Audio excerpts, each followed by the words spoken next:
Rejoindre pour nos Facebook Live confinés, voilà, que je tiens pendant toute la période du confinement en recevant des personnalités qui sont en première ligne dans la crise sanitaire. Et ce soir, j'ai le plaisir de recevoir Didier Guillaume, le ministre de l'Agriculture et de l'Alimentation. Et c'est important parce qu'on va beaucoup parler d'alimentation dans la période. Merci beaucoup Didier d'être avec nous ce soir. Bienvenue dans ces Facebook Live. On essaye d'avoir des moments d'interaction avec les internautes, de répondre au plus de questions possibles, parce que, on le sait, nous sommes dans un moment où il est essentiel de pouvoir communiquer, parfois un peu lutter contre la désinformation aussi, et c'est le rôle que le mouvement essaye de jouer le plus efficacement possible. Alors, cette période, c'est une période où on est tous ramenés à l'essentiel, d'une certaine façon, dans nos vies. Et l'alimentation est au cœur de ce qu'on peut appeler l'essentiel. Il y a évidemment beaucoup de questions. Nos agriculteurs sont revenus en première ligne d'une certaine manière. Il y a beaucoup de gratitude vis-à-vis d'eux. Le ministre de l'Agriculture, on sait que cette période est aussi particulière pour nos agriculteurs. Et peut-être que je peux commencer en posant cette question simple de ce que le ministère, le gouvernement a pu mettre en œuvre pour accompagner, aider au mieux nos agriculteurs dans la période. Merci Stan, bonjour à toutes et à tous, bonjour aux marcheuses et aux marcheurs. Moi, je suis ravi de passer ce moment confiné avec vous. Je suis là depuis le 15 mars dans ce ministère, je n'en suis pas sorti et j'essaie jour et nuit, 7 jours sur 7 avec l'ensemble de l'équipe, avec l'ensemble du gouvernement sous l'autorité du Premier ministre, avec Bruno Le Maire tous les jours, de travailler sur la chaîne alimentaire. Une des missions que j'ai dans ce ministère, c'est d'assurer la continuité de la chaîne alimentaire. Or, comme Stan vient de le dire, dans ces périodes où on se retourne un peu sur soi-même, on s'aperçoit que l'alimentation revient au cœur de nos préoccupations. Jusqu'à il y a un mois, il y avait 22 millions de personnes qui mangeaient à l'extérieur de chez eux. Aujourd'hui, il a fallu nourrir du jour au lendemain 22 millions de personnes de plus, puisque tout le monde est confiné. Pour les familles avec enfants, c'est compliqué d'être dans un petit appartement et c'est compliqué de passer d'un repas que l'on paye à la cantine à 2 ou 3 euros ou 1 euro à un coût de repas pour un enfant lorsque l'on achète en grande surface, qui est beaucoup plus cher. Donc, nous regardons là-dessus, le président de la République a été très clair. La priorité numéro 1, c'est la santé de nos concitoyens. La priorité numéro 2, c'est évidemment d'assurer la continuité alimentaire. Cette continuité, elle est là, grâce à 3 maillons. Le maillon de l'amont, les producteurs, les agriculteurs, et ceux-là sont dans les champs tous les jours, moyennant les distanciations sociales, les gestes barrières, nous avons mis tout un guide de bonne pratique. L'intermédiaire de la chaîne, c'est nos PME, nos TPE, de toutes nos entreprises sur tout le territoire de transformation agricole, nos coopératives agricoles. Et puis le troisième maillon de la chaîne, c'est la distribution. Alors évidemment, la grande distribution, les GMS, mais les petits commerces de quartier alimentaires, et puis la vente directe, la vente à la ferme, les circuits courts, tout cela fait que ça fonctionne. Et on va en parler parce qu'il y a eu aussi de l'innovation dans ces moments en matière de vente et d'accès aux produits. Alors, tu le disais, c'est une préoccupation et tu parlais notamment des familles qui bénéficiaient parfois d'un repas à la cantine, des tarifs sociaux qui sont en difficulté. Je trouvais très important dans le discours du président de la République cette semaine qu'on puisse venir les aider avec des aides financières directes. Il y a eu une question qui a été tout de suite au cœur des préoccupations des Français, qui était celle des prix, l'inflation potentielle. On voit que dans le début de la crise, les gens ont eu peur pour les stocks et ont eu aussi peur que le fait que les stocks puissent éventuellement baisser fasse que les prix s'envolent. Est-ce que tu peux nous dire d'abord ce qu'il en est en réalité et s'il y a des actions qui ont été mises en face pour faire face à ce risque potentiel? Alors tout d'abord, le président de la République hier a fait délibérer le Conseil des ministres et nous avons décidé que toutes les familles modestes auraient une aide d'État de 150 € plus 100 € par enfant à charge. Et après, il revient aux collectivités locales, aux communes, aux départements, notamment aux communes, de mettre en place des bons alimentaires pour les aider. La solidarité doit être là. Sur les prix, on s'est aperçu que dans les premiers temps de la crise, les Français sont allés acheter beaucoup de pâtes, beaucoup de riz, beaucoup de papier toilette, etc. Ils ont fait des stocks. On ne peut pas leur en vouloir. Ils ont pu être pris de panique, ce n'est pas le sujet. Maintenant, il faut revenir aux fondamentaux. Une alimentation diversifiée. Et nous avons fait vérifier cela par un cabinet indépendant, le cabinet Nielsen. Les prix au mois de mars n'ont augmenté que de 0,01%. La GMS a joué le jeu. Donc, contrairement à ce que l'on pourrait croire facialement, les prix n'ont pas augmenté. Par contre, ce qui a augmenté, c'est que les gens font moins de courses tous les jours et donc ont des caddies beaucoup plus importants. Et donc, la facture est plus importante à l'arrivée parce que les courses, il y en a plus dans le caddie, mais parce qu'ils y vont moins souvent. Mais les prix n'ont pas augmenté. Nous y veillons tous les jours. Alors, tu parlais tout à l'heure des agriculteurs, premier évidemment maillon de la chaîne. Tu avais lancé cet appel au bénévolat parce que, évidemment, pour que la nourriture puisse arriver dans les assiettes, ça commence d'abord dans les champs. Est-ce que tu peux nous en dire un petit peu plus? Est-ce que ton appel a été entendu? Est-ce que aujourd'hui on peut mener les récoltes de façon correcte? Est-ce qu'il y a la main-d'œuvre qui est au rendez-vous? Oui, j'avais constaté, Stan, tu as raison, que certaines productions agricoles allaient être pourries, jetées sur place, puisqu'il n'y avait pas assez de main-d'œuvre, puisque l'agriculture en cette période fonctionne avec la main-d'œuvre saisonnière. Et comme le président de la République avait parlé de guerre, eh bien moi j'avais appelé à l'armée de l'ombre à se lever pour aller aider l'armée agricole. Aujourd'hui, il y a plus de 250 000 citoyens français, sûrement beaucoup de marcheurs et de marcheuses, qui sont inscrits sur la plateforme. Il y a déjà plus de 5000 exploitations agricoles qui tournent et qui ont eu recours à cette main-d'œuvre-là. Ce n'est pas du bénévolat. Nous avons veillé à ce que ce soit des contrats de travail. Nous avons vu ça avec Muriel Pénicaud, des contrats de travail qui se rajoutent au chômage partiel, qui se rajoutent à toutes les autres aides. C'est spécifique ce qui a été fait. C'est extraordinaire au sens de pas ordinaire. Et aujourd'hui, ça fonctionne bien, comme quoi la solidarité existe encore dans ce pays. Et donc, c'est-à-dire que c'est cumulable, ce que tu nous expliques, avec les mesures de chômage partiel. Je crois que c'est important de bien passer ces messages-là. Et ça veut dire que… Vas-y, pardon. Nous avons réussi avec Muriel Pénicaud à mettre en place cela. Le président de la République a été formidable et il a accepté cela. C'est exceptionnel. Et d'ailleurs, après la crise, ça n'existera sûrement plus. Mais nous avions tellement besoin que ces fruits, ces légumes, que ces produits d'agriculture soient maintenant ramassés pour être soit vendus directement, soit transformés, que c'est cumulable avec le chômage partiel, c'est cumulable avec les aides. C'est un contrat de travail que je fais chez mon agriculteur pour quelques heures, pour toute la semaine s'il y a besoin. Et c'est vraiment quelque chose de très bien et très adapté à ceux qui sont en confinement. Évidemment, je rappelle que le confinement est la règle de base.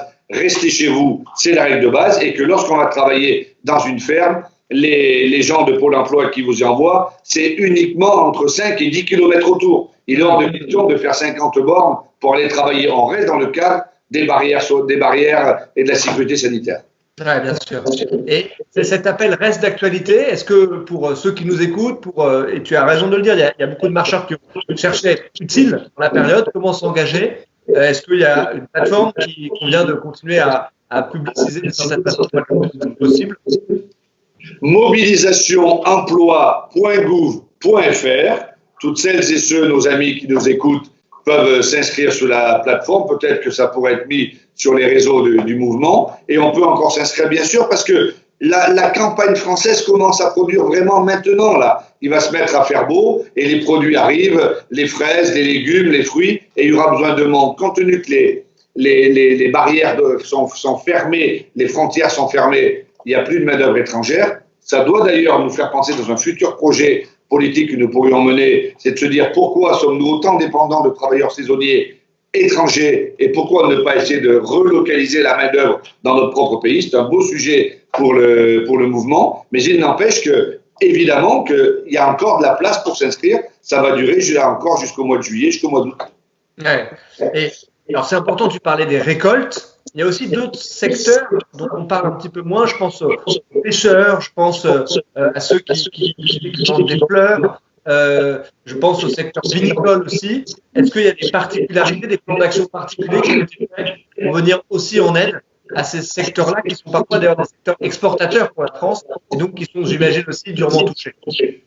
Oui, c'est 3 secteurs qui sont très durement touchés, dans lesquels les réponses ont été diverses. Les horticulteurs, l'horticulture, et sûrement le secteur dans le domaine agricole qui est le plus touché.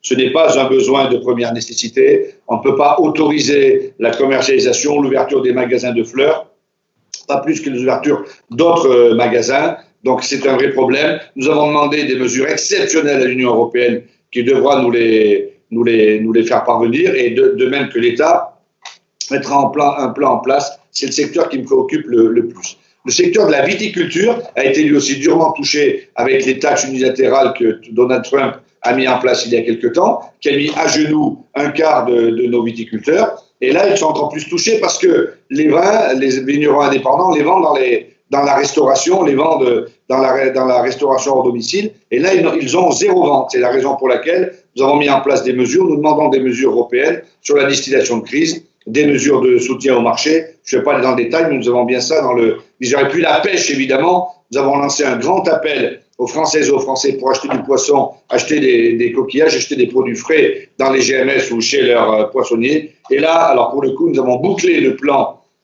pêche hier soir. C'est le premier plan spécifique d'une filière adopté à l'unanimité par l'ensemble des membres de la filière. Et là, les choses vont repartir pour la pêche et nous pourrons à nouveau bientôt avoir du poisson, si on le souhaite évidemment, des poissons frais dans nos commerces. Ben, très important et merci de ton action sur ces domaines-là. Alors si on descend un petit peu la chaîne d'une certaine façon, il y a la distribution. Je recevais la semaine dernière 2 maires, Denis Thuriot, Jennifer Courtois-Périssé, que tu connais, qui m'indiquaient, et notamment à Nevers, des innovations en matière d'accès aux produits de l'agriculture, sur des accès directs à l'alimentation locale qui ont été mis en place pour que les agriculteurs puissent, en filière courte, dans cette période-là, proposer leurs produits à nos concitoyens. Il y a derrière la question des marchés qui est aussi très importante. Qu'est-ce que tu peux nous dire là-dessus? On voit que c'est évidemment un des points de difficulté parce que l'acheminement, ça pose des problèmes, des difficultés sanitaires. Les préfets sont extrêmement prudents sur la question. Quelle est ta position sur le sujet, notamment des marchés, ou de façon plus générale, la façon de s'approvisionner? Alors, globalement, ce qu'on s'aperçoit dans notre pays, c'est qu'il y a de l'ingéniosité, qu'on est mobile, qu'on est agile, qu'on est inventif. Et il se passe plein de choses.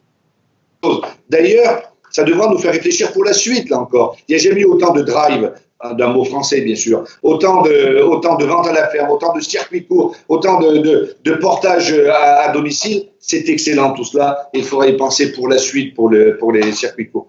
Mais les marchés sont quelque chose de très important à deux niveaux. D'abord, parce que l'ensemble des marchés de France vendent plus de 30% de la production de fruits et légumes français. S'il n'y avait plus ces marchés, on aurait un tiers de la production de fruits et légumes qui devrait être jetée. Ensuite, pour les papiers, les mamies, moi je vois ma mère, elle descend, elle achète un poireau, une tome, elle remonte et elle a son repas pour la journée. Et c'est le seul lieu où les papiers mamies s'approvisionnent. Souvent, ils ne peuvent pas aller à la grande surface qui est à 5 ou 10 km du centre-ville. Donc, le Premier ministre a été très clair, les marchés sont fermés parce qu'il y a trop de risques de propagation du virus, sauf là où le maire, le président des commerçants locaux, est validé par le préfet, autorise l'ouverture parce qu'il y a des gestes barrières, parce que les gens ne se croisent pas, parce qu'il n'y a pas d'aller-retour, uniquement de la marche en avant, parce que dans les halles alimentaires, on rentre d'un côté, on rentre de l'autre, comme nous l'avons mis en place à Biarritz, et ça marche super bien avec le président des commerçants, et la mairie l'a accepté. Les marchés peuvent être ouverts avec la distanciation sociale, avec les étals qui sont décalés. C'est aussi simple que cela, et ça doit pouvoir se faire parce que c'est d'utilité économique et sociale. Donc ça veut dire qu'il n'y a pas de date officielle pour la réouverture généralisée des marchés, mais avec beaucoup de bon sens, en respectant les règles, de façon progressive, on va pouvoir réouvrir certains marchés. C'est ça que tu me dis. Aujourd'hui, il y a plus de 30% des marchés de France qui sont ouverts, mais on ne fait pas n'importe quoi. Il faut être bien clair. La règle, c'est le confinement jusqu'au 11 mai. On verra après. Donc jusqu'au 11 mai, c'est le confinement, la règle. Donc on ne va pas se balader, on ne va pas faire son marché. Là où le marché, il y a suffisamment de place, où les étals sont séparés de plusieurs mètres, où on peut mettre des marques sur place, où il y a du barriérage et où les gens ne se croisent pas et ne s'approchent pas, alors il n'y a pas de raison de ne pas ouvrir les marchés parce qu'ils ont un rôle économique et social, une utilité économique et sociale importante, mais sous réserve de la sécurité sanitaire. Là-dessus, le Premier ministre a raison, il est intransigeant. D'accord. Écoute, merci pour ces précisions. Ça faisait vraiment l'objet des questions de nos internautes et évidemment, on peut les comprendre. Alors, je prends aussi une question qui nous est posée sur des mesures sanitaires particulières pour la cueillette à venir de certains fruits, les abricots, les cerises. Est-ce qu'il y a des mesures sanitaires particulières pour leur manutention et leur commercialisation? Il y a des internautes qui nous posent cette question-là. Alors, il y a deux sortes de cueillette. D'abord, la cueillette des particuliers est totalement interdite. Et là, il n'y aura pas de dérogation. Il y a un confinement, donc on ne fait pas comme on peut faire d'habitude. Je vais dans un champ, je vais faire ma cueillette, je paye et je m'en vais. Ça, c'est fini. Après, nous avons mis en place des guides de bonne pratique dans tous les domaines de mon champ ministériel comme dans les autres d'ailleurs, dans les entreprises agroalimentaires, dans l'agriculture. Il y a des guides qui sont mis en place et évidemment, tout cela est contrôlé. La sécurité sanitaire est le point numéro 1 qui nous occupe matin, midi et soir, jour et nuit. C'est absolument clair. Donc, les fruits et légumes sont le moins manipulés possible. Il peut y avoir des gants ou pas des gants. Les gants, c'est pas un problème. Par contre, après, lorsque j'achète mes fruits et légumes à la maison, je les lave, je les laisse reposer et tout va bien. Et nous réfléchissons, parce que dans beaucoup de marchés maintenant, il y a interdiction pour les clients de toucher eux-mêmes les fruits et légumes. Celui qui les ramasse est obligé de le prendre. Mais il y a les gestes sanitaires. Et celui qui l'achète n'est pas obligé de le prendre. On le met dans un paquet, dans un papier, on le met dans son sac, on rentre à la maison. C'est très clair. Alors, c'est bien, peut-être tu évoquais la date du 11 mai. Évidemment, il y a beaucoup de questions qui vont se poser pour la suite sur le déconfinement. Le président a demandé au gouvernement de travailler dans les 2 semaines dans lesquelles nous sommes sur le plan de déconfinement. J'imagine que ça doit beaucoup t'occuper à projeter l'agriculture française dans l'après 11 mai. Quels sont tes points de préoccupation particuliers pour penser le déconfinement qui sera progressif comme chacun en tête? Alors, moi, je ne sais pas ce qui se passera le 11 mai. Donc, ce que je peux dire à nos amis qui nous écoutent, là, ne croyons pas tous que le 11 mai, ça y est, c'est la fête, tout le monde sort, il ne se passera plus rien. Non, il y aura une reprise partielle, je suppose, par région, par âge. Je ne sais pas, là, ça sera décidé par le président de la République, le conseil scientifique et le ministre de la Santé, Olivier Véran. Par contre, il faut penser à après. Mais pour l'instant, nous sommes encore dans le pendant, dans la crise. Donc, nous gérons la crise.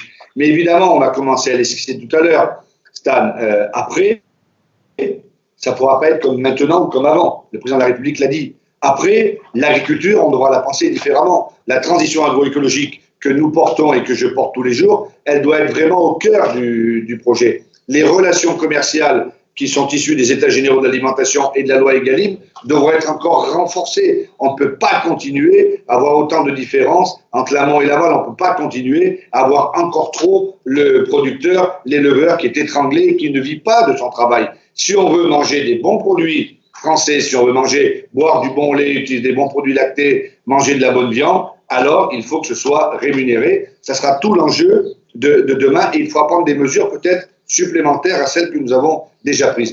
Après, il y aura les circuits de distribution. Quelle approche avons-nous? Est-ce que nous avons encore notre modèle économique tel du XXe siècle ou on crée autre chose? Ça, ce sont des beaux projets à travailler avec les marcheurs et les marcheuses parce que l'alimentation doit être au cœur de notre projet. Ah, évidemment, et avec une dimension évidemment européenne sur cette question-là, puisque l'Europe joue par les moyens qu'elle nous donne pour pouvoir faire cette mutation. Est-ce que pour toi, pendant la crise, l'Europe a été au rendez-vous sur le domaine de l'agriculture? Non, je suis au regret de dire non. Pour l'instant, sur la pêche, on a eu des réponses à 100%, ce qui nous a permis de mettre en place notre projet, notre plan stratégique national pêche Europe et France. Sur l'agriculture, pas encore. Nous avons été amenés à pousser un peu les feux. Avec ma collègue allemande, nous avons fait un communiqué commun pour demander des mesures d'urgence au commissaire. Avec nos amis du Sud, d'Italie, d'Espagne, du Portugal, nous avons fait de même. Aujourd'hui, nous avons envoyé un courrier avec plus de 20 pays européens à la Commission européenne en leur disant bougez.